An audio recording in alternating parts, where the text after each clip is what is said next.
Welcome, guys. Great to be here. I'm Rob. This is my brother. Hey. So excited. He's so excited to be here. He's brimming with energy and enthusiasm this morning. I am excited about today's episode, Charlie. We've been talking a lot about our goals, our accomplishments, what we do right now, what we're running, our injuries. We complain a lot. We talk a lot about, but we haven't really given anyone an insight into kind of what it takes to get started, how we started, what our story is on how we started that whole kind of couch. What do they call it online, Charlie? Couch to 5K or something like that? Couch to 10K? Yeah. Couch to half, couch to marathon. I don't know. Couch to marathon. Okay. So for us, the story is similar for both for Charlie and I.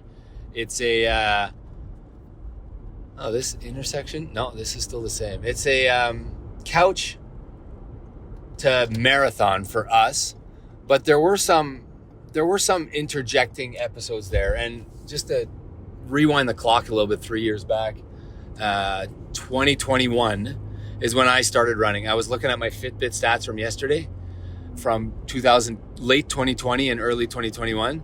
I don't know if you've ever done this. It's kind of that every once in a while. Oh my God, it's good and bad, right? What do you like? It's great. Yeah, you see your progression, but then you see how you see how you started and how it's been a work in progress for a long time. So yeah. I had a resting heart rate in late 2020, early 2021 of 80. 80 was my resting heart rate. I saw that yesterday. I'm like, somebody should have taken me to the hospital. 80. And I don't know if that's, I know what I'm at now. And what happened is I got an article on my feed and it said, there's a correlation to high resting heart rate and, I don't know, diabetes, obesity, heart disease, longevity, blah, blah, blah. And I was like, I wonder what my heart rate was. And they were talking about how heart rates over 80 is a cause for concern. And sure enough, I looked back and I was at 80. You were probably around the same. Or maybe it was 100. I don't really remember. I would say I was probably not as high as 80, but I don't know. And I played hockey. Yeah. I didn't do anything else. I'd have to check that, but I don't think I think I was definitely close to 80 for sure, but yeah. It quickly went down to 70 though. Like in 2021 when my dad got cancer and I started jogging. By the way, I can't get away from this jogging term now. Yeah. Now that we've talked about jogging. Yeah, I don't care. I refuse to say I went for a run. I went for a jog. I'm gonna jog the living heck out of everything online. Whether my American friends, if you think that's not the right term to use, but I like it, jogging. Run is only when you go above threshold. And then you call it workout. You always like the word workout. Yeah, I don't know. You went for a workout, and then my wife's like... So I mean, like, let's say you say you're in a race and you hit a train, and you say, okay, well, now I don't really care about the results. I'll just jog it in. That's the correct usage of the word jog. And then maybe you... Go ahead. Or let's say you do a race and you don't do it all out. You say, I'll just jog it in. Yeah. I had my fastest kilometer ever after that train, so I don't think I jogged it in. Jog that one, yeah. And I ran it. Yeah, there was a lot of people running it. Hey, did you say my time wasn't up? Did you say that? I didn't even... Yeah, I didn't see your time on the... Okay, so I didn't run the race, I guess? Just completely erased my time from the history? They've done this twice to me. It's okay. Sure. I'm over it. I know I ran it. So back to my start in 2021. I always kind of knew in the back of my mind that at some point I would get fit. I had this deep long-term vision of qualifying for Boston when I was like old, and when I'm like, when it gets easy, when you're 65, that's when I'm going to qualify for Boston. It was always kind of a goal, but I never really thought it was possible. Like I weighed 250 pounds. Like it wasn't possible for me to do it there, but I kind of knew if I wanted to do this, I could. Kind of like swimming the English Channel, right? Yeah. How about you?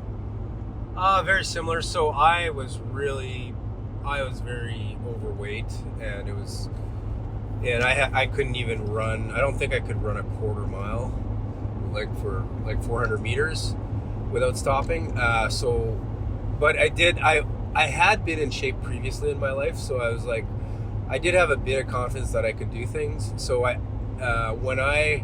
same thing when Dad got the diagnosis, I decided okay, I'm gonna get in shape, and then I had to kind of put a frame around that, and it was to me, I had this idea of trying to qualify for Boston, but I said 3 years. I gave myself 3 years to go from really being out of shape to qualifying for Boston. So that's not a couch to 5K. That's not a couch. That's a couch to Boston. But how I started though, was, to me, it's not about, I know people ask about plans, and the plan doesn't really matter to me. It does matter, but it's like, what matters way more than the plan is the consistency and just building a habit of being healthy, right? So the first thing I did was say, okay, every day I'm gonna do some exercise, and I remember, I looked back at my logs, and I remember my plan was walk one day and then run the other day, but I wasn't even running the second day. So I was like just running as far as I could and then walking the rest. So it was like, when I started, it was like 80% walking probably. I was talking to Mom last night about this exactly. Mom's recovering from a knee, I should say a hip replacement. And she set the goal. So she's on the couch now. She's using her cane and she's kind of walking around and whatever. And she wants to set a goal to do a half marathon with me next year at Run with Rob. So that's like a couch to... And she was saying, I can't jog yet. I'm not able to do it. My cardio's not good enough and my hip's not strong enough. I said, who cares, Mom? Just go out and walk. Walk half an hour, do that every day, and eventually you'll be able to jog a quarter mile, a half mile. That first off. Well, even just walk. So Greg Penner, a guest we had previously, talked about building the engine.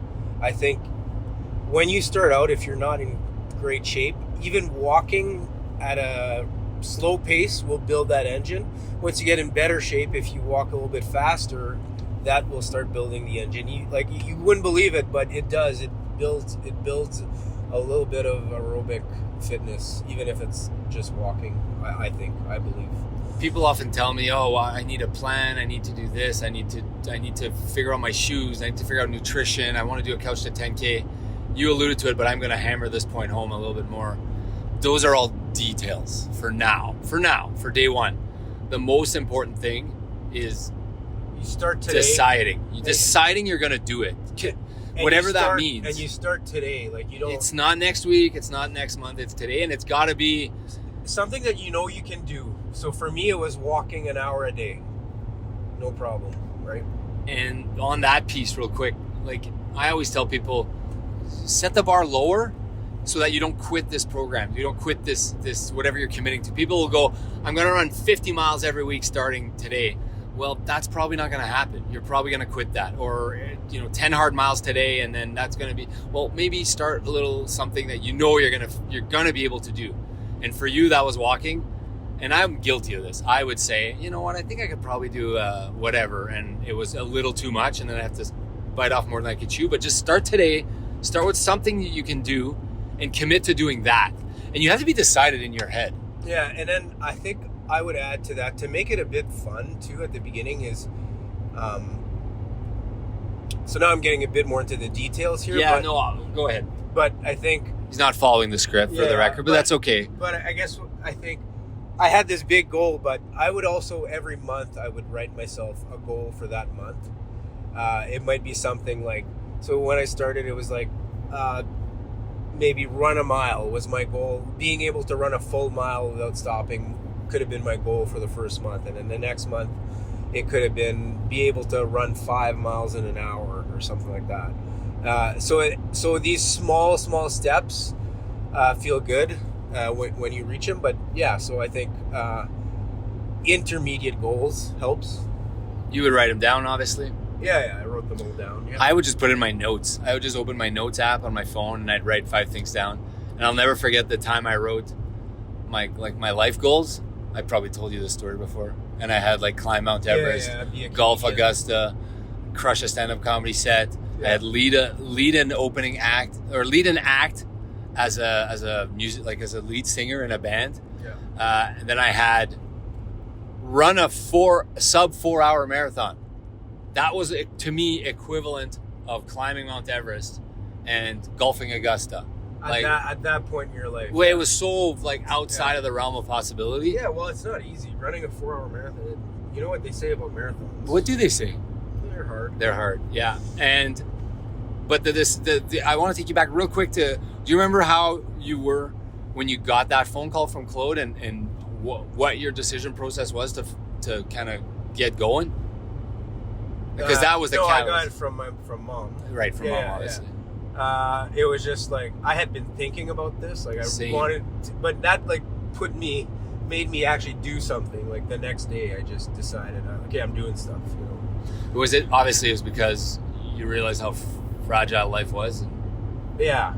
I realized that Claude was kind of like my superhero, and like he was invincible. I always thought my dad was invincible, right? Like he could walk on fire, he could get hit by cars, he was just completely invincible. And that day when he's like, your dad might not make the night, I was like, holy shit, if he can die, that means I can die, right? Because I thought I was invincible. I would say that to people, I'm invincible. I can eat food off the floor, I can whatever, I'm invincible. And I was like, okay, clearly I'm not invincible. Do something with your life here.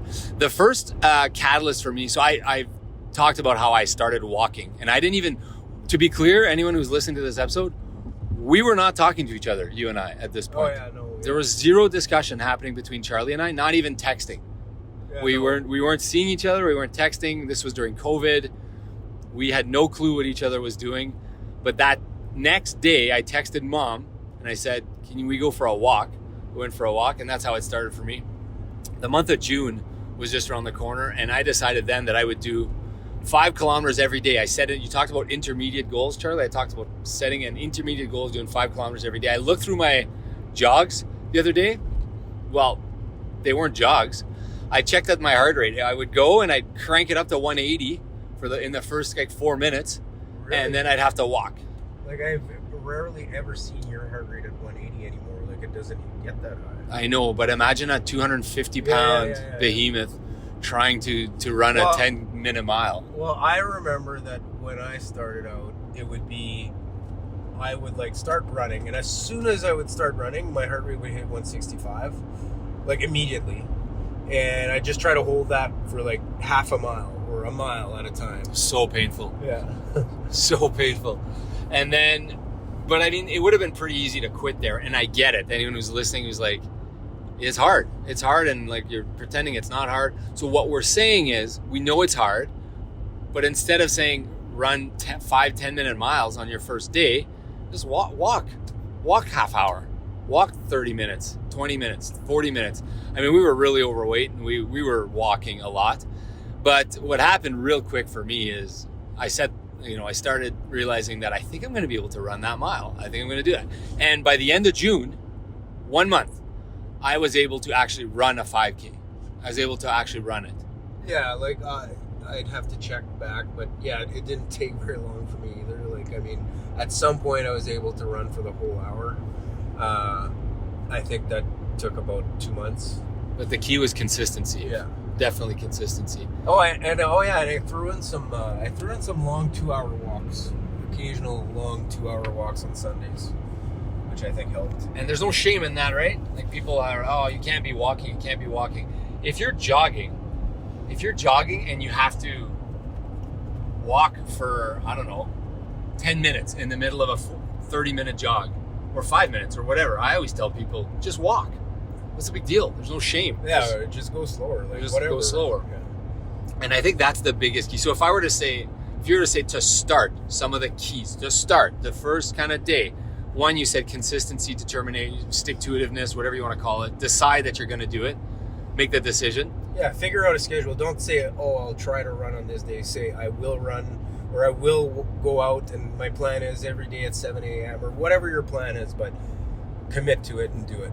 Yeah. And then it takes to me, it takes a month before it becomes just, you don't even have to think about it, and it becomes a habit, right? That first month, you're not going to have a plan that's going to say 5 miles easy, 4 miles hard. It's just going to be go out and do what you can, walking, running, and you're going to kind of figure yourself out over time that, you know what, I think I might be able to to run 3 miles tomorrow, or run a mile and then walk a minute or 5 minutes.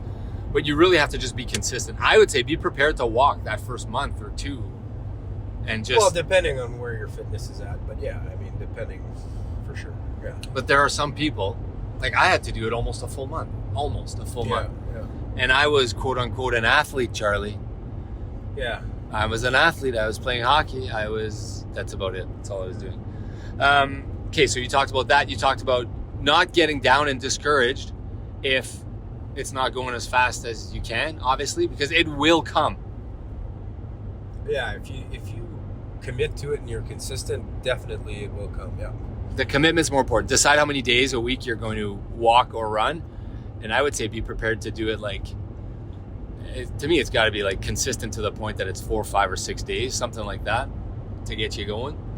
And it doesn't have to be running the whole thing. Charlie, I want to talk about when you're starting. Okay, so now you're walking, or maybe you could tell me your experience. When did you go out and people say, oh, I need to get shoes. I need to worry about nutrition and hydration and diet. And when did that come into play for you?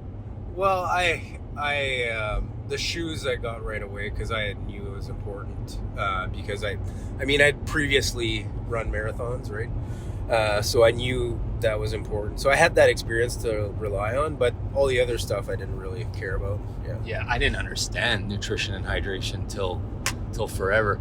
Shoes, I also went out, and that's a bit of a tire pump for your self-esteem, and it's one of these, what's it called, Charlie, when it's like a dopamine high when you're just buying something. It's like hitting the blackjack table and putting, you get that immediate high from buying shoes, because it's like, I'm doing something for myself, and this is a reward, and I'm going to buy myself shoes, and now I'm going to work out. Buying shoes doesn't guarantee success. I have a story about some shoes. Let's go. We got time. Let's go. So I bought some shoes, and probably not a good idea, but I bought them from Amazon, and they were Asics. I believe that's the pronunciation. And they were these types of shoes that they fit on your feet, but I forget the term, but they fit right on. So anyways, they were with the toes on top, the tongue is integrated. I don't know what you call them. Anyways, how do you not know the name of this? Because it's the only pair of shoes I ever bought like this, and I couldn't get my feet in there. So I was so excited. I was gonna start running. I was gonna start walking. I couldn't get my shoes and my feet in there. It was so hard. I knew the size was right, but because of how that tongue was made, I couldn't get my shoes in there. So I was like, I guess I can't. Finally, my wife said, just cut them. So I cut them open so I could get my feet in there, and that saved my life. Saved your life? Yeah.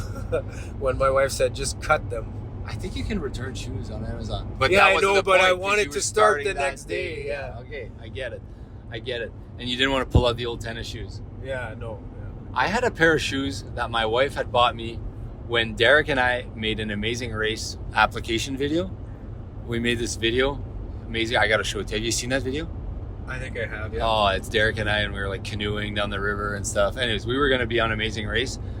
According to my wife, the video was so good. She's like, I bought you shoes because you're going to be on Amazing Race. Obviously, we didn't get selected to be on Amazing Race, but that's what I started running with. That's what by the way, we should maybe apply to be on Amazing Race. Yeah, we should, yeah. How important was it for you when you started to book something in the calendar? Me, it wasn't. I know it wasn't nearly. This is a great road to bike on, by the way. Anyways, we are on the Highway 2, just out. By the way, is it 1,000,000 degrees in here? Yeah, I'm warm. Okay. It wasn't, to me. It's not like you, where it's, to me, it was about the process at that point. I was all about the process, right, when I started. So I'd say it was a little important. But I had picked my races already. I was like, okay, my 3-year plan is this. So I had my first marathon booked in December. I started in March, and I knew my first marathon was going to be in December, and that was already lined up. But how important was it? I don't know. I don't think it was that important, but it was a motivating factor. I think obviously everyone's different on this because we're brothers and we're pretty much diametrically opposed here. I kind of needed that.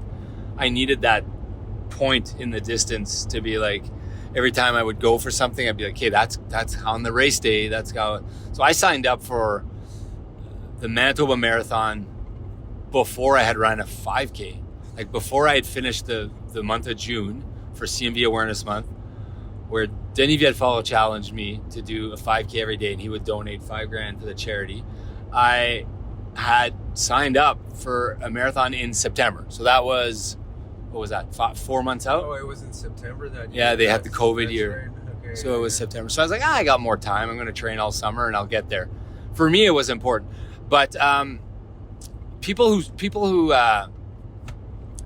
my mom was asking me yesterday about the way she should, who was asking me about this? Someone was asking me about the way they should commit to a race. And I always think if you're going to commit to a race, if you need that, if you're the type of person like me who needs that to commit to a race, there's 3 things I think you need to do. First off, you need to pick a race. Ideally, you're kind of comfortable enough in your life that you can go somewhere for a race. Maybe you can't, but if you can, so you pick a race. 1, you pay for it. So if you pay for the race, you're a bit committed.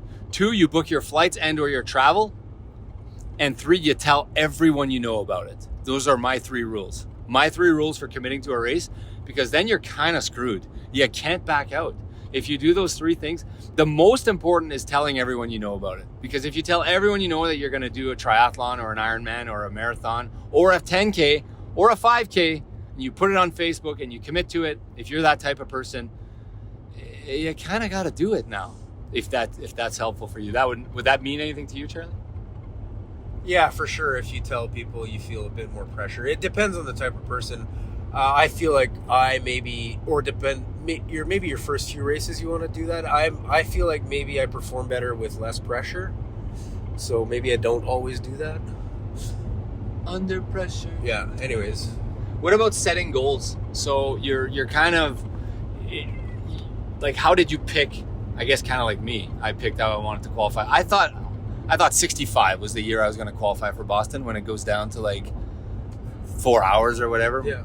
By the way, another 5 minutes chopped off the block, for Boston? Yeah, I mean, it ends up being kind of the same because probably there's I'm going to guess there's like a 8 or 9 minute chop off this year. So you have, what, a 17-minute buffer there? Yeah, so hopefully the flight and the hotel and the stuff that I booked in Boston is still going to be... Hopefully I still make it with 17 minutes buffer. Otherwise you'll just go for a trip, hang out in Boston while they're running the marathon, dwell on your self-pity.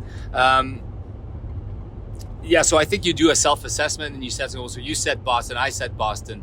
That was ridiculous for me. There's no way I should have been thinking of Boston. That wasn't. I didn't even write that one down. That was an idea, right? You didn't write them down? You didn't? I write Mount Everest down. Sorry. So channels on the I immediate actually did write it down. Sorry. So I made a 3-year plan.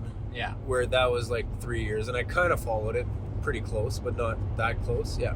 Okay. So how do you, if you were advising someone who's listening to this, you've gone through it. You've done this twice this cycle, right? You kind of became fit like 10 years ago or something like that. Yeah. And then, by the way, you got pretty chunky. I saw some photos of Marchand yesterday. Yeah. On the wall there. Because you were at 250, right? Or 245? I think I peaked out at 250.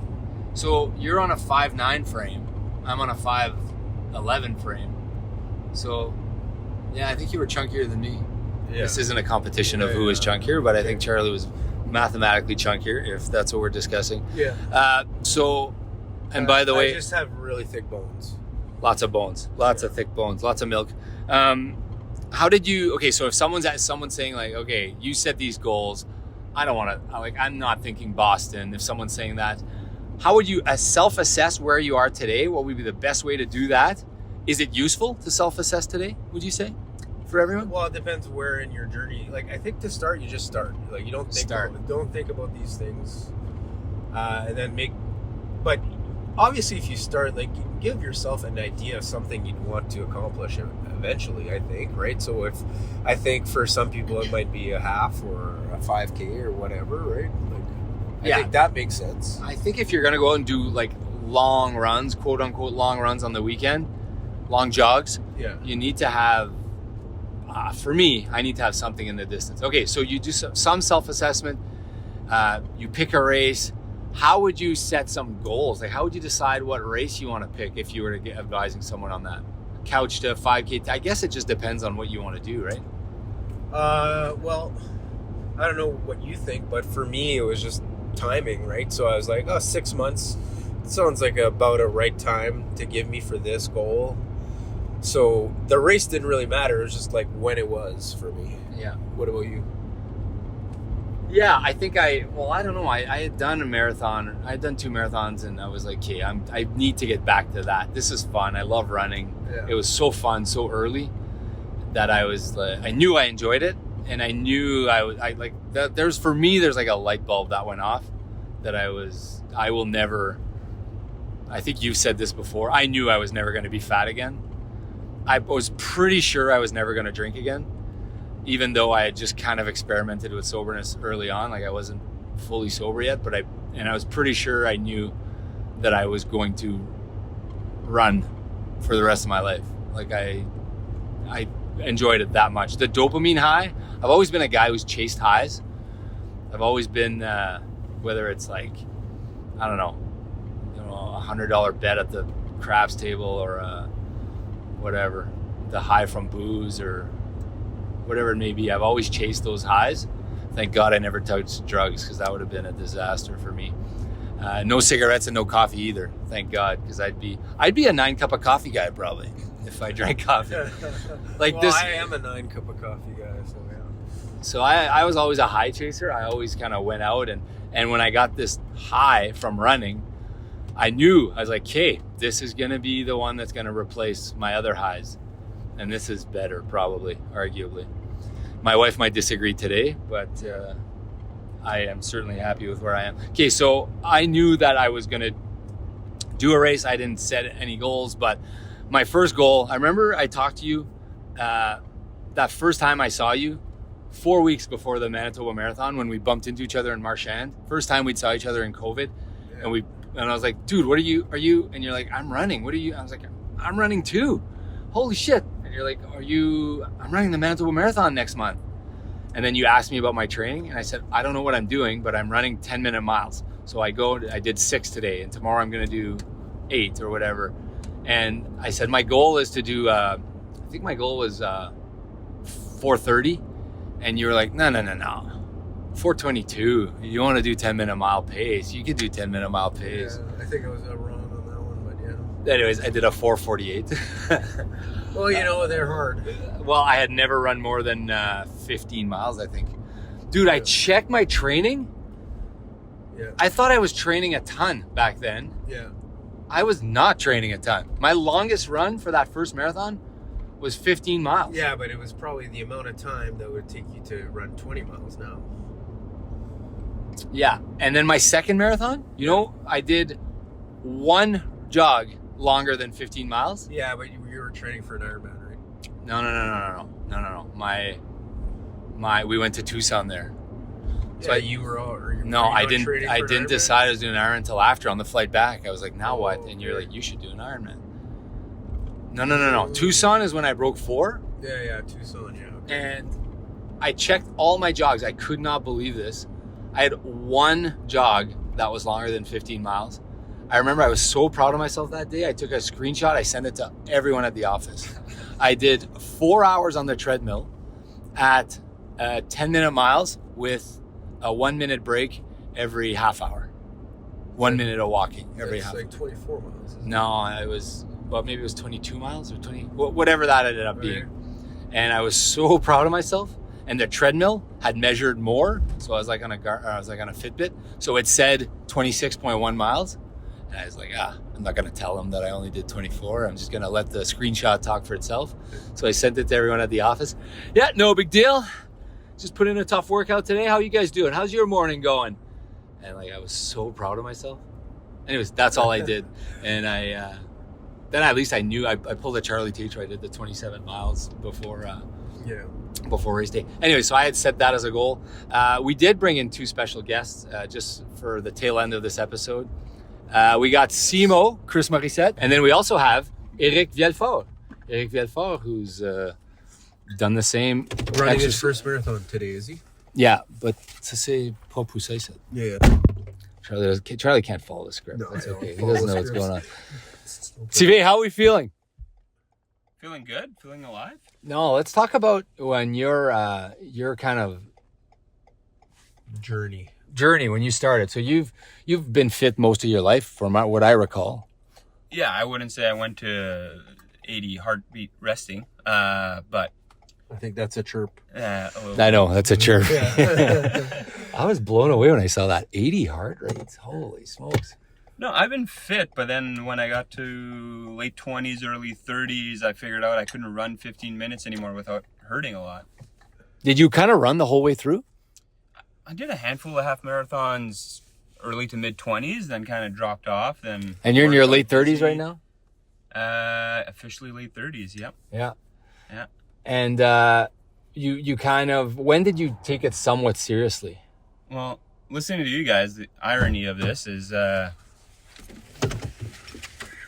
was 32 expecting my first kid, and then got the call that my dad had a heart attack. And then, so we went there and then had the hospital visit, then start digging into family history, and it's kind of like, you're a heart attack waiting to happen. Because everybody's had heart attacks on my dad's side and my mom's side. So, always been trying to doing stuff a little bit. Tried to run, but every time I tried to run, it would hurt. Where would it hurt? The back, mainly lower back, and then just past injuries, right? Like you said, you play hockey, eventually everything crumbles. So, Oh my God, it's the worst. had a couple coworkers who were into triathlons, and I said, you know what? I can't swim, so I should probably try something. Tried to do that. Bought a $400 bike on Amazon, on eBay. Like one of those spin bikes? Like a 20-year-old road bike. Okay. Like an actual Love that. road bike. Okay. And just eventually got into it. And Were you using it in your basement, or were you going outside with it? I bought a turbo spinner, just one of the basics. You threw that out now. There's no way you're using a turbo spinner. I got a better. I got Yeah, a smart turbo trainer Yeah, now. yeah. But just you said it. You build progressively, right? So then I did a sprint triathlon the next summer. Forgot how it went, but did a half marathon that first summer after my dad had his heart attack. Just kind of like, How many years ago was that? that would have been 2019. Okay. Right What- before what COVID. what would be the key for someone who is just starting out? What were some of your keys For you. for when you were starting out? My issue was every time I try, you were mentioning it, pride would make me go too hard. So slow down, have realistic goals, understand what gets in your way. So for me, it was time with a newborn and strength. So I had to do 2 workouts a week of just strength and to enable me to run. Because my core was too weak, and that's what the issue was. So through time, it just became better. So you just kind of make small goals every month. I want to run 3 miles consecutively this month. That was it. Do you remember failing a few times? I specifically remember I was 30 or 31, living in Winnipeg now. Like, I'll just go for a run because I've always been able to go for a run. And 15 minutes in, I was like, I can't run anymore. And then feeling the shame of that because you've never experienced it, right? You've always been fit naturally, and then you're an office boy and you can't run anymore. Oh, that is such a terrible feeling. I remember that was one of the things too. There were a lot of things for me, like clothes cancer was for sure the straw that broke the camel's back, as my dad would say. But there was the time when I was chasing my kids up the stairs and I couldn't follow them. There was the time when I was playing hockey and I would realize, I looked around the room and I realized I was by far the worst player on the team. There was the time when we were doing a jog at a family thing, like a trees and back type race thing, and I couldn't freaking run. And you feel shame. You feel shame. You feel pain. How about when you started working out, CV? Were there times when CV, by the way, is short for Eric. It's his nickname from Le Broquerie. Everyone in Le Broquerie has nicknames. Do you recall a time when you started out? So you said you would always go too hard. Do you recall a time when you quit, or you didn't finish a run, or you quit your program and said, I'll do it next month, or I'll do it next week? Did that happen to you? That probably happened for almost a year at first. Because you start going and then, I'm too hungry to work out this morning, or I'm too tired, or this or that. and it was just consecutively, like every second workout it was like that. So you're still building up a base, but you set a goal that was a little too big to begin with. And if I would have changed that attitude of setting smaller goals earlier, I would have been way further ahead way earlier by just going slower. Yeah, I remember I probably tried and quit working out or getting in shape, no joke, probably 10 times. Buy a membership, pay for a personal trainer to come, buy a treadmill, like whatever. I was doing what I thought were all the right things, and it wouldn't happen for me because I hadn't decided. Yeah, I've got a bunch of years where I've got like 2 weeks of running. Yeah. For the entire year, like all consecutive, and that's it. Yeah. Then I couldn't keep going. I got 7 years like that. It's a string of. So if anyone says, "Oh yeah, you guys don't get it. You guys don't get it. You guys just started running, and all of a sudden you're doing Ironmans," I'm like 20 years into this journey, so I failed more times than you guys could possibly imagine. I failed. I'm a string of failures when it comes to my health and fitness. That's all I did. I failed miserably for years and years and years and years, and I couldn't do it. I couldn't commit to it. And now I look back, I know it had nothing to do with the plan, the shoes, the nutrition, all it was only one thing, is I hadn't really decided that I wanted to make changes. Sylvain, you obviously had that moment at some point because you're running marathons now, you're running triathlons, you're a fit guy. What drives you to continue to train and work out and do races? Dominate my kids for as long as possible at sports, to be honest. How old are the kids now? 3 and 5, so I got time, but... Man, when they start getting better than you at stuff, it sucks, trust me. Yeah, my little guys... I feel like I would be so happy if they were better at me than things at this You point. think that, but then you're like, he's better at me at this already? Like when my kids started beating me at video games, Yeah. it was like, that was one thing. Looking forward to that. We also have another guest here today, Simo Chris Morissette. Simo, good to have you. Thanks for joining us live in studio. Recurring guest and future co-host. Thanks for having me back. So Simo, you've talked about the drive, the commitment, the start. Do you have anything to add with respect to your start, your failures, anything on that topic? Definitely. I would say back in 2018 is probably the most crucial period in my journey, and when we got our dog Sophie. I was a little bit like you guys. I was I was playing hockey, but that was about it. Office job, traveling a lot for work. I was probably pushing 240 pounds. I don't even know. I was scared to get on the scale. Oh, that's the thing. Yeah. That's the thing. I wasn't looking on a scale. I didn't go on a scale No. first. And then I remember one time I had to go to the doctor for something. He was like, just step on the scale there. And I was like, what is 118 kilograms? And I was doing the math in my head. I'm like, are you freaking kidding me? Yeah, it adds up quick, and you're just having a good time. At least I was, and it just wasn't really paying attention too much, and it just kind of crept up on me. And for context, I'm 205 pounds now, so it's like quite a bit of weight. Tall frame.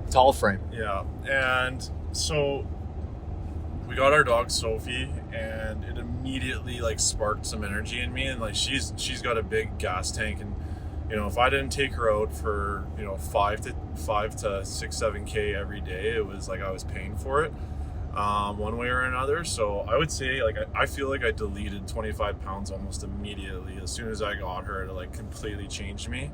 You felt an obligation to take your dog out for a walk. Yeah, like we got her in the fall, and it didn't matter if it was like once the winter came. It didn't matter if it was minus 35 out. Like she had to go.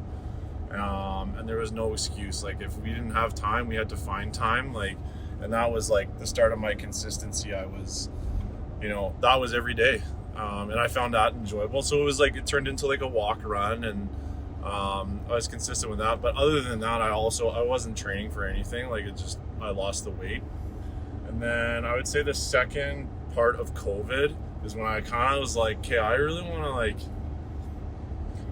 Can I quickly comment on that? That's what we do here. That's how this works. Yeah, so I find it really interesting that for you it was kind of the reverse way around, is that you kind of just started doing it for other reasons, and then you found that how much you enjoy it, and then you Right, just that is different. kept doing it, because like I'm at that point now that I enjoy it so much that like you couldn't rip this away from me, right? No.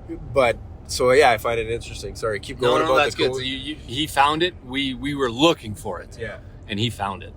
Yeah, and then I would say I started getting myself into better shape, and then I would say last summer I was already in pretty good shape, but I was still not committed to anything, and then I kind of took some time off from drinking, and that's when things kind of started to really improve for me. And then Were you kind of a big drinker?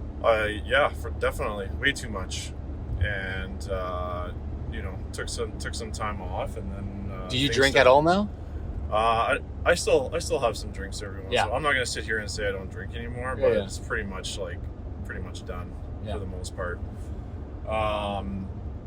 So basically, I forget where I was at there, but just I found triathlon and found running, and everything just started to happen for me really quick once I found something that.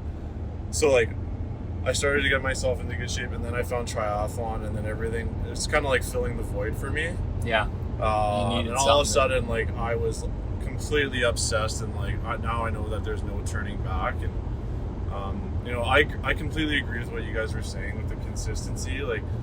That's the biggest thing, and no one's gonna do it for you. And this whole idea of I'm gonna start in November, or I'm gonna start on this day, I'm gonna start on that day. Nah, it starts today, man. Start this minute. It starts now. There's no excuse. No one's gonna do it for you, and it's not just gonna happen. And life's too short. Just start now. If you have a shred of curiosity about doing any of this stuff, do not wait. And Do not wait. I'm glad I didn't. So. Words of wisdom from Yeah. Simo. Hey guys, just a heads up. This episode was recorded in late September 2024, which is why we're talking about Chicago and the 100 miler in the future, just to clarify. Enjoy the rest of the episode. I think last night, again, I was talking to my mom and my dad, and I was saying how lucky I am and excited I am for the stuff that running is going to be bringing to me in the next 4 months. I have Chicago Marathon. I have the World Championships of Triathlon.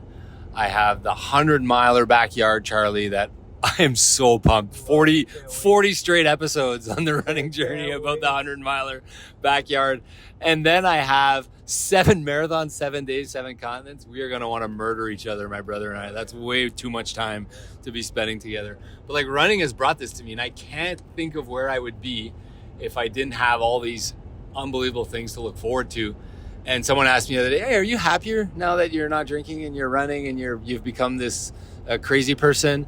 And I said, I've never, ever been happier, nor can I possibly imagine a life where I could be happier. So this is not a cult. It does sound a little culty now that I think about it. We brought 2 guests in, and they're spreading the gospel of the cult, the running cult. It's not, but I mean, if you're listening to this, you're at least somewhat on the fringe of being in the cult. So life-changing for me, and it doesn't have to be. You don't have to do 4 Ironmans in a year or whatever, 26 marathons in 13 days. You can just run because you enjoy it, and you do the odd race here and there, and you get what you get out of it. That's what I love about running, and I should say jogging. You just get what you get out of it. You get what you get, and everyone can go get whatever they want out of it. For me, it's that, and for you, Charlie, it's probably something similar. And for our 2 guests, it's something similar. Yeah, I mean, I just love running. It's a low overhead exercise. All it takes, put your shoes on. That's the key. Once you got your shoes on, you're ready to run. On my list, sub 3 barefoot. Sub 3 barefoot. It's on my list. It's on my list, Charlie. It's right next to Swim the English Channel. That's a tough one. Right next to all 6 majors, sub 3. We're going to stop it there for today. Just a shorter episode today. We wanted to tell you guys a bit. Now, this isn't the end of us kind of chatting or rehashing our journey. It's just a little a dip into it for you guys to get a feel for what it's like. And for anyone out there who's thinking, should I do this? hopefully you got a little bit of the cult in you today. I'm Rob. This is my brother Charlie. These are our two guests today, Eric Thivé-Vialfort and Chris Simo Morissette. Thank you guys for joining us, guys. We will see you in the next episode.